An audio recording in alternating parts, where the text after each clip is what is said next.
time. Welcome to the elective for better evaluations. I would like to introduce our distinguished Toastmaster speaker today. That is Ms. Carla Martin. Carla is a charter member of the Marion VA Toastmasters Club since September 2011. She received her DTM on April 25th, 2020. Congratulations. Carla has served as club president, VP membership, and treasurer several times each. She has also served as Area 5 Director, Club Coach to Poplar Bluff Toastmasters Club, and Club Mentor to Mount Vernon Toastmasters Club. Carla has participated in several speech and evaluation contests. She received first place in the District 8 evaluation contest in 2018. She brings a breadth of experience to our session today. Ms. Carla Martin. Thank you. Bringing a breadth of information, I'm not really sure about that. I'm kind of in awe of the things that Alex has said about me, and not sure that he is entirely correct about that. Anyway, let's get started. First of all, I want to apologize for any noise you might hear in the background. I do have my old dog that is laying down by my feet, and he does make noises from time to time, but I can't get him to move anywhere else. I want to ask you, what is an evaluation? Think about it. What do you think? When you give your speech, is the first thing you think about is, oh my gosh, I have to be evaluated by Susie Smith? Well, we should never have to think about that. That shouldn't be one thing that we're bothered with. Webster says that the act or result of evaluating a situation that requires careful evaluation, determination of the value, nature, character, or quality of something or someone. Wikipedia, evaluation is a systemic determination of a subject's merit, worth, and significance using the criteria governed by a set of standards. Now, who sets those standards? I've read different things. I've listened to different people talking. Actually, what we do is we set a standard when we know what a really good speech is. So each one of us has our own standards of what a good speech is going to be. So therefore, we're going to base our evaluations on those type of standards. More importantly is, why are the evaluations so important? And if time you want to jump in and ask a question or you want to make a comment, just go right ahead. See, some of the things that I've jotted down that I think why evaluations are important is that they make us all better speakers. Not just the speaker themselves, but the person doing the evaluations also, because the evaluation is really nothing more than a 2 to 3 minute speech. They inspire us all to be better, the speaker to be better, and for individuals to be better evaluators, because we don't ever want anyone to say, oh my God, I'm being evaluated by Carla. We want them to say, oh my gosh, I have Carla to be my evaluator. She's going to inspire me. That's what they should always say about each and every one of us. Big thing that I've learned with the evaluations that makes us better listeners. I mean, you just really get down deep and you listen to everything. You listen to the tones of the voice. You listen to the emotions, and you see whether the emotions are actually matching the body language. And you just, is this person really believing in what they're saying, or is this just another assignment they're trying to finish? They build self-esteem, not only in the speaker, but in the, again, both of these things are twofold. You will improve by giving the speech, and you will improve also by giving the evaluations. It makes you a stronger, more confident individual. It builds your self-esteem. I just said that, sorry. It motivates you. If you get an evaluation and it's something that someone said very nicely about you, it's going to motivate you to go out there and give another speech, because you're going to use everything that evaluator told you into the next speech until it becomes better and better and better. I have to say that the best compliment I ever got from a speaker when I gave the evaluation was from Farzana. Now, I thought of myself as a very novice evaluator when I was in the competition. And after I got done doing just Carla's thing, Farzana came up to me, and a person who I respect greatly, and she said, that is the most kindest, informative, and inspiring and motivating evaluation I have ever received. That was like my wow moment. I couldn't believe that someone of her caliber had said that about me. We all should strive to get a kind of a compliment like that. But it also develops us as role models. I just was listening to some of the other training just a little bit ago, and they were saying that you want to be a good role model because Toastmasters helps us all be role models. And by being a good role model with being an evaluator, you're going to help that speaker. You're going to help give them ideas and ways to grow and to become a better speaker and to become more confident and have self-esteem. And they're going to look at you as that role model. And it also creates a positive climate in our meetings. You don't ever want to give a bad evaluation to someone then, because that makes everyone in the whole group feel a little bit self-conscious about it. Next, what makes a good evaluation? There are different things that you need to look for when you're doing an evaluation. But foremost, you need to be an inspiration. You need to inspire. You need to motivate. You need to be a confidence builder. You need to be insightful. And another real big one is you need to be sincere. If you're not sincere, someone's going to know that. Yes, my dog is okay. He's 12 years old and he has acid reflux. So yes, he's fine. Thank you for asking. Sorry, he won't go to another room. And I don't have headphones, so we'll just have to work around him. You want to be insightful and you want to be sincere. Because if you're not sincere, everyone in the room is going to know it, especially the speaker. Honesty also. Sometimes I've gotten evaluations that they were so nice and so sweet and so juicy that I felt like I'd gotten a cavity when I was done. Not one time did they be honest with me and tell me the mistakes, because I knew the mistakes I had made. Point them out. So be honest. But don't be hurtful and don't be hateful about it, because, again, you're trying to build something up. It should be a positive feeling, a positive experience. And you need to always make sure that in your evaluation that you're raising the standards for that speaker. In my club, which we've been around since 2011, as I said, we've got some of us that's been in there for a while, and we have to challenge each other. We have to raise the standard for each other so that we continue to grow into better, because if not, then we become stagnant. And there's nothing worse than being stagnant and then you're not progressing and you're not helping your club either. Make sure that when you're giving your evaluation that you actually say something that's very significant. And that's where the listening part comes in. You're listening to this person and it's going to come to you. It's like, oh my gosh, this person was really great at explaining the feelings that they were going through. So tell them that they have really good descriptive words that express their feelings. It caused me to feel the same feelings that you were feeling. Then there's different styles. One of the ones that I've heard a lot, especially in new Toastmasters, is the recap, where basically they just get up and they just recap everything that the speaker just said.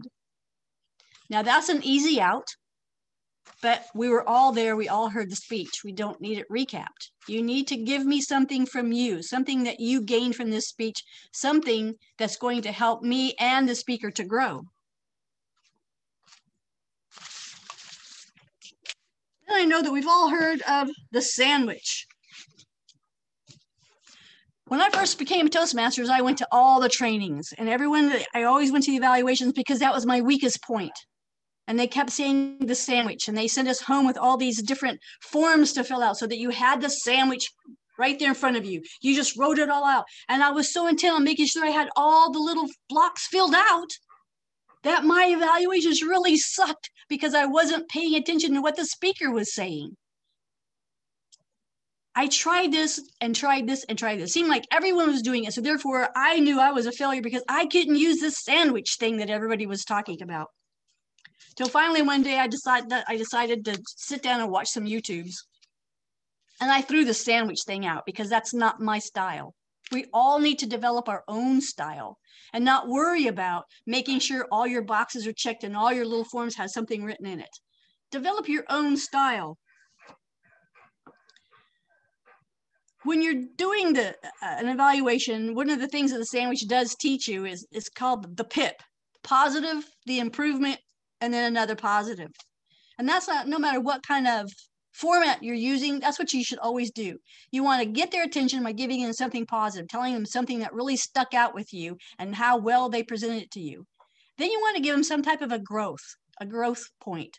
And in our club, we have banned the word constructive criticism. Actually, it's 2 words, but we don't use criticism at all. It's always growth points or some type of helping thing that's going to be positive, because no matter what you put in front of criticism, it's still a negative word. But you be careful about being mechanical. That's what I felt like I was when I was using the sandwich method, is I was being mechanical. And people can tell that you're just going through the motions that time. You're not putting any of yourself in it. You're not putting your emotions in it. You're not putting a lot of thought. You're just filling out the form and then reading the form. And people will catch on to that all the time. You can also give a type of an evaluation that is like metaphoric. You can use metaphors in it to help describe the things that you've seen. Or you could go with the journey along with what the speaker did. You could talk with them and you could start at one side and then keep going until you get to the end of it. And by the end of it, you've wrapped it all up and then you've told them something positive. You gave them something to grow on, and you've boosted their self-esteem, and they're looking forward to giving that next speech. And don't be afraid to use humor. There's nothing wrong with humor, because 1, it eases your tensions and it eases the speaker's tension. Because if you throw a little humor in there, then it's like, okay, she's really not going to rake me over the coals. This is going to be okay, and I'm going to survive this. Not only do you just say something that you liked, tell why you liked it. Tell them why, when they said what they said, how it affected you and why it affected you. Or if they said something, if you say giving their growth point, tell them why you feel that it should be a growth point. Always lead your questions with I feel, or perhaps I think if you did something like this. Don't ever say you should do this and you should do that, because that makes it sound like you're a judge, and you're not a judge, you're a motivator. Always remember, do not put on the judge hat when you're giving an evaluation, because that will also turn the speaker off. And we, at this time in our history, we don't want to lose any more members than we absolutely can help. So we always want to keep on encouraging. Things that you want to look for is their delivery. Was it a subject that they were really interested in, or were they just filling out that project? Was it something that they really put thought into? Did they put their heart and soul into it? Or is it just a project? It's just like when you're having to give a report to your supervisor. You don't really get into it with a lot of enthusiasm for the most part, because it's like, oh my gosh, they're going to rip me apart. And again, this is not what we're supposed to be about. The subject is very important. When they gave a speech, when did their speech actually follow along with what their subject's supposed to be? That's something to listen for. Did they switch subjects in the middle of the stream? Did they keep going the way they're supposed to? You want to make sure that their structure and their subjects all flowed together. The things you want to really pay attention to is the concentrate, the delivery, the content, the opening. The opening is one of the most important. That and the conclusion. When opening, you need to have something that's going to get the audience attention, saying, hey, I'm talking now. Pay attention to me, because I've got something you really want to say, you want to hear. Listen to the mechanics. Now, I know not everybody uses that word mechanics, but to me, it was like, and when I was in high school, I took an English class. It was called English Mechanics. And so that's kind of stayed with me all my life. But basically, were their sentence structures correct? Did they have a correct type of essay or speech? Did it have a beginning? Did it have a body? Did it have a good conclusion? Or did they see that their time was running out and they wrapped it up really fast? Because if they do that, then they probably really didn't practice a lot. So you need to pay attention to all these things. Did they use good examples in their speech? Did they use good visionary words? All these things are very important.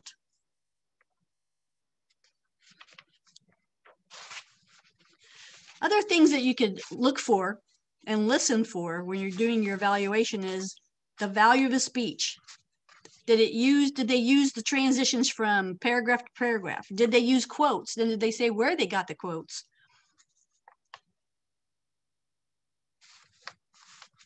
And I can't read my writing, so I guess that doesn't part. I guess if they use references, make sure that they have noted where the references came from.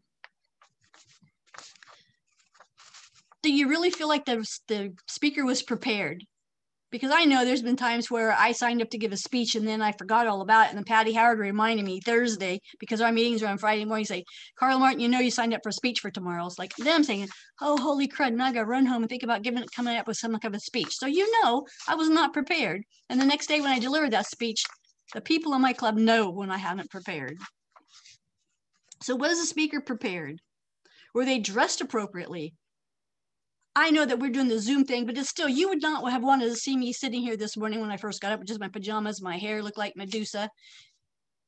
Even on the Zoom, you have to make sure that at least from the waist up that you're dressed appropriately so that you're not going to put anyone off, especially your evaluator. Did they present with confidence? Again, that kind of falls under, you know, they practiced and that they really were involved with what it was they were trying to convey to you. Did they use their speaking areas? Again, with the Zoom thing, there's not a lot of speaking area. And I'm telling you right now, I really feel confined because I'm a walker and I like to use my hands a lot. So if you, this kind of thing, I'll be glad when it's all over with, because I have felt like I've been in a closet for a long time.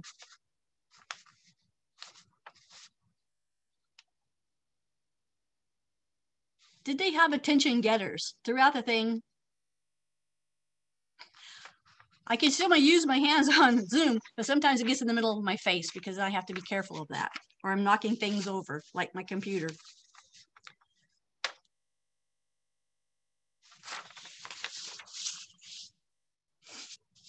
So before giving the evaluation, it's best if you met with the speaker ahead of time, a day or two ahead of time. Ask them what their speech is going to be about. Ask them why they're giving the speech. Ask if there's anything that they're particularly working on. Are they trying to do better with their body language? Are they trying to do better with their sentence, their speech construction?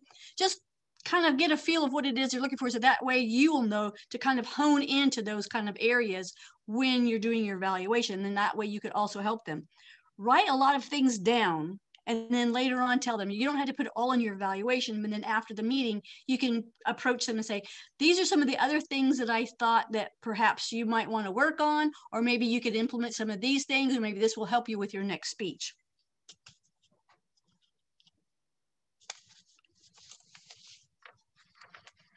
Things that I would like to say that you should not do. Never use the word very or good, because to me they're kind of empty. Describe what it is. If that was very good, then tell me why I was good. What did I do that was good? Just by telling me I'm very good, that's kind of an empty statement to me. Or even just saying that you were good. Good what? Good at speaking, good at using my hands, good at using the state. What was I good at?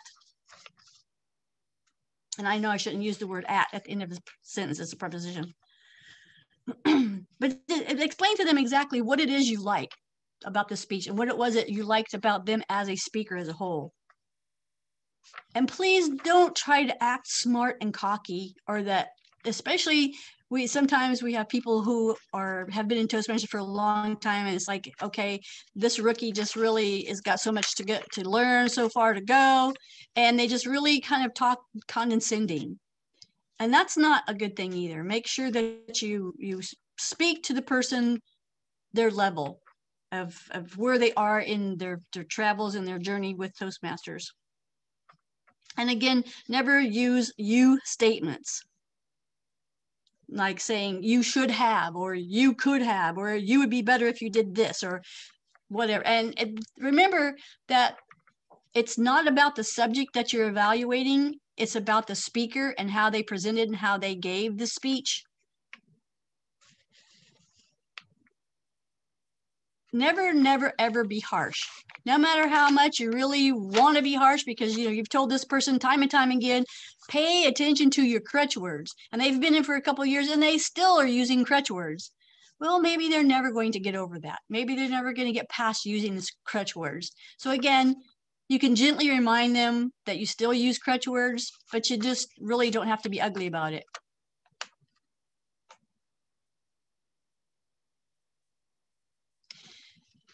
So the question is, how can you make a statement? So instead of saying you need to do this, just say, I think that if it were me, I might have done such and such. Or it's my opinion that maybe if you use a better hook or a bigger hook in the very beginning, that you would get your audience. Or perhaps may I suggest that if you want to get people to laugh more, then you need to add more humor into it, or things like that. But make sure that it's just you telling them that it's your opinion, that it's not about them, and that you're saying that I'm being a judge, jury, and convicting you of being a horrible speaker. Just always make them positive and make them understand that these are just simple suggestions that they may or may not use in the future. Again, one of the things that I always put here, you're not a judge, you're a motivator and an encourager, you're in it to inspire, not to judge. So many times I've heard people say, well, because they wore this, or because they wore that, or because they talked about this, they talked about that. Again, it's not about the subject of the speech, it's how it was presented. When you're giving your evaluation, to me, one of the most important things is your honesty, your sincerity, and are you inspiring and are you motivating? Because if you're not, then your evaluation has no merit at all. And you're not going to become that mentor that we're supposed to be striving to be. Provide suggestions, and that's where that fits in. Don't say you should have done it this way or you should have done it that way. Just make suggestions that I would like to suggest perhaps doing this, or maybe if you added that to the end, or if you added some flair, or maybe if you use some more descriptive words. Just give them suggestions. Don't tell them you did this or you did that, because then it's like, well, I just really suck and I'm never going to give another speech. And that's not the intent of what we're all supposed to be doing here. Again, provide suggestions that the speaker may consider for future speeches. Now I'm preparing for the speech to give it. As I said earlier, I watched a lot of YouTube. I have watched probably every first place evaluator in probably the last 15 years or so. I was trying to implement everything that I learned from everybody. And I was starting to fumble. I was starting to get up there, and I had lost my own self-confidence because I was trying to be like this person, or I was trying to be like that person. And as I was leaving a contest from Poplar Bluff, I was riding home with Patty Howard, and she was talking and telling me different things about things. But all of a sudden, it's like I had this epiphany. It's like, don't worry about what everybody else is doing. Just be Carla. And that's what you need to do. Not everybody, you don't want to be like Carla. You just want to be like Angie, or you want to be like Alex, or you want to be like Monica. Just be yourself. Create your own style, but implement all these things that are important in giving a good evaluation. But again, make it you, make it your style. The easiest and the best method that came down to where it was good for me was I got a piece of paper, I put a line down the middle, and all the positive things I put over on the left side, and all the growth points I put on the right side. And then I went through them, and I picked out the ones I thought were the most valuable for their growth. And then I worked those into my evaluation. To me, that was the easiest. Taking all these notes and then having to go back through and reading all your notes, then before you know it, it's time for you to give your evaluation. You haven't had time to really formulate it in your mind. So just write down key words and then create your evaluation that way.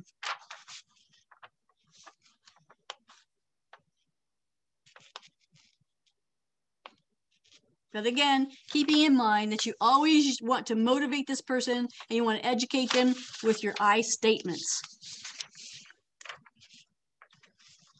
Make sure that when you're doing your evaluation that you are looking, that you're watching the speaker, and that you're listening. Listening for nervous habits, listening for their organization, the mechanics, making sure that their emotions that they are showing you or displaying are fitting with their facial expressions and their body language, and making sure that the emotions they're showing actually fits with the speech. But remember, you are an evaluator to speech, not you are evaluating the speech. You are not the speaker. And motivate and inspire the speaker. that's all I have. And I think now we're going to maybe have some breakout time, breakout rooms so that you could kind of practice a little bit of what I've told you. And then we'll get back and we can discuss more. Is that right, Alex? Yeah, but first, I think they need something to evaluate. So do we want them to evaluate your presentation? I guess so. You can either do that, or I thought Alex was going to give us a short speech so that you have something to evaluate. I'm game if you're game. Go ahead. Game? The team is silent. Everyone that means that's their approval. All right. Carla, could you give me a formal introduction per Toastmaster style? Today, people, class, group, Toastmasters, whatever you want to call yourselves, we are going to be honored with a 3 to 4 minute speech from Alex Miller. Alex is a very exciting, a very jovious, and a very enthusiastic individual, and I am looking forward to hearing his speech. I apologize, I do not know the title of the speech, nor do I know the subject matter, but he is going to inform us, and we're going to be evaluating it. Thank you very much, Alex.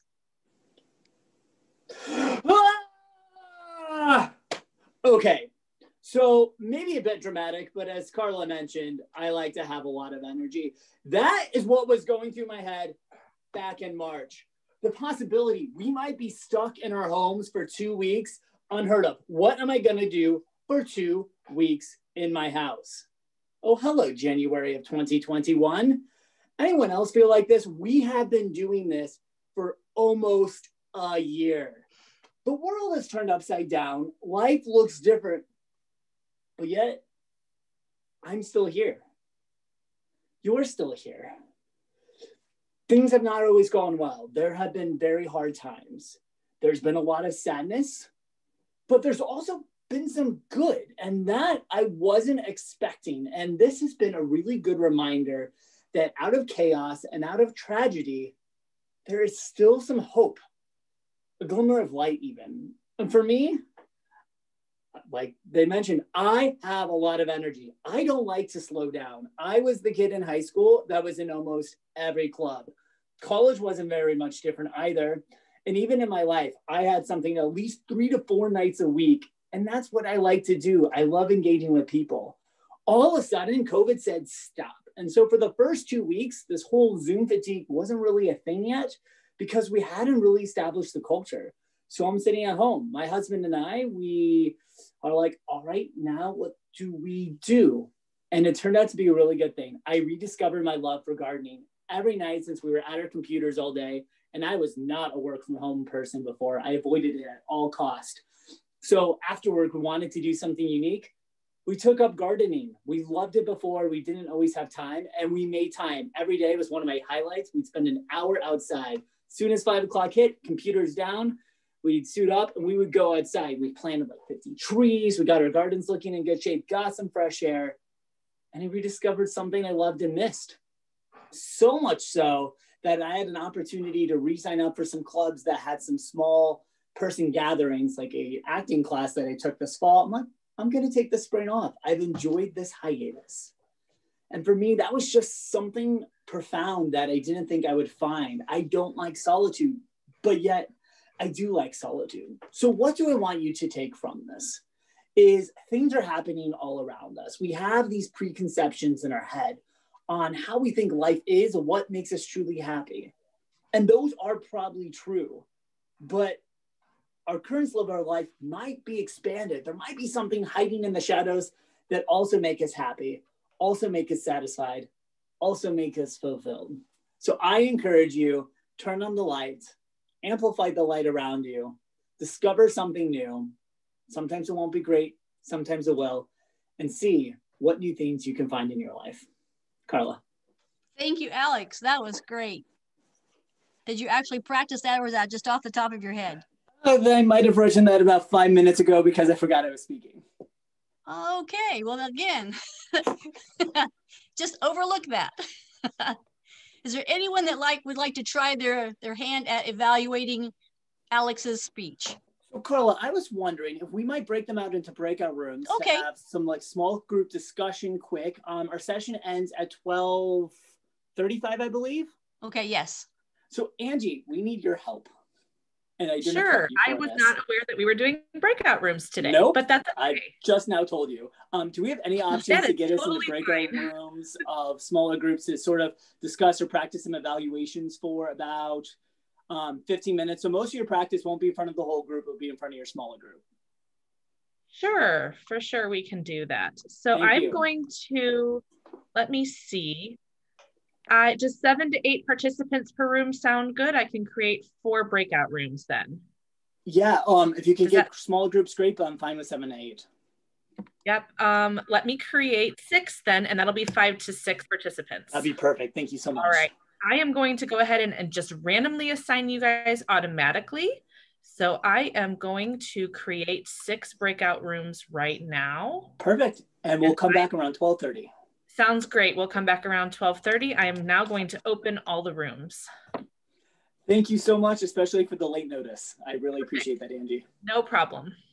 All right. See you, friends. Have fun and practice your evaluations, work with each other, and see what you can learn.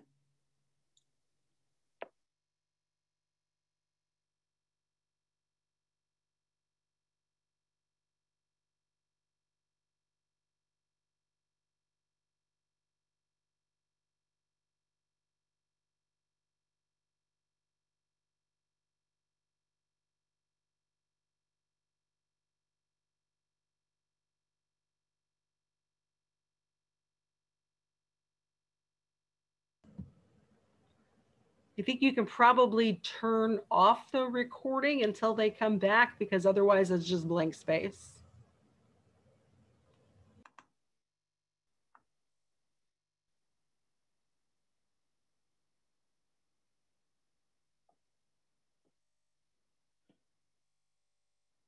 Okay, we should all start coming back from our breakout rooms. We'll give everyone a few more seconds.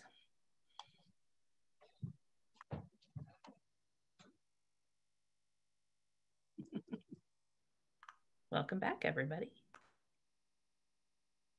Okay, so we have about 5 minutes left. Alex, what did you have in mind for us to do at the very beginning or the very end of it?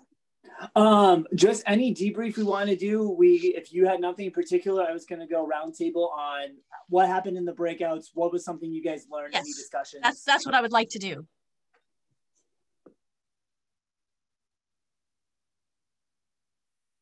So what is something you guys talked about in your breakouts, or something you learned, or any self-discovery you would like to share with the group? Alex, I'll take it. I'll give you some feedback. One of the things that our group noticed in your presentation was that while you were standing up, your camera angle was below you, giving the idea of looking, quote, up a mountain, and creating especially the way you were standing, while you may not notice it, but you have a lighting fixture behind you, and it created a halo as you would walk or as you would move. And so for us, we thought one of the things that would be good for you would be to change your level of your camera to bring it to a more eye level point, and that will bring your audience more in line with you. And that's good advice. And that's something I want to highlight for the virtual environment. Our feedback that I've seen a lot of people give, I've been learning from others, is quite different than some of the feedback we give in person. There's a lot of similarities. Vocal variety is still here. Gestures are still here, but now we have all these new elements. So I'm really glad you highlighted that while we're in the virtual environment, and this may be continuing ongoing for your club, your feedback will change and find stuff like that. And I'm going to adjust my camera angle next time. So thank you so much. What are other things your group discussed? Is there anything you learned about how to give evaluations, or any specific feedback you had for this speech? What is something you're taking away?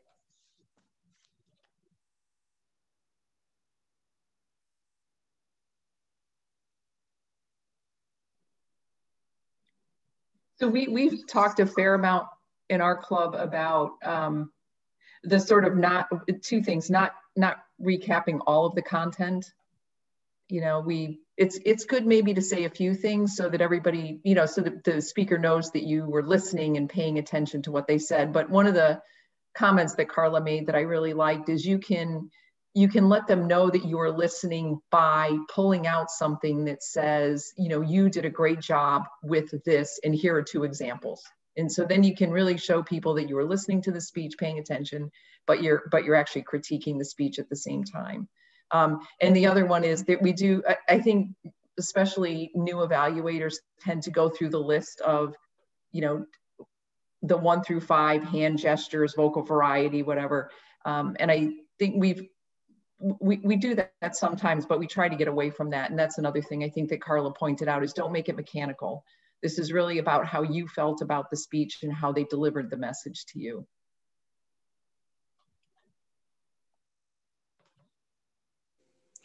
All right, Carla, I think we're at time. We'll have you close this out with any summaries you might have. I just want to say thank you all for giving me part of your Saturday. I know that it's very busy for all of us, and I want to thank Alex for giving me this opportunity to grow myself as far as learning how to do Zoom and how to navigate through all of that. And I just want you to know that I am at the Marion VA, and you can contact me there. Anytime you want to have any questions, you want to contact me with any kind of suggestions or helping you in anything at all, I'm always here and I'm always available. And I thank all the great comments that has been helpful, and that Christine said that she now feels better about giving evaluations. And that was, if I could hear that from one person today, I said, I'm going to be a success if one person says that. So that was great. It was great.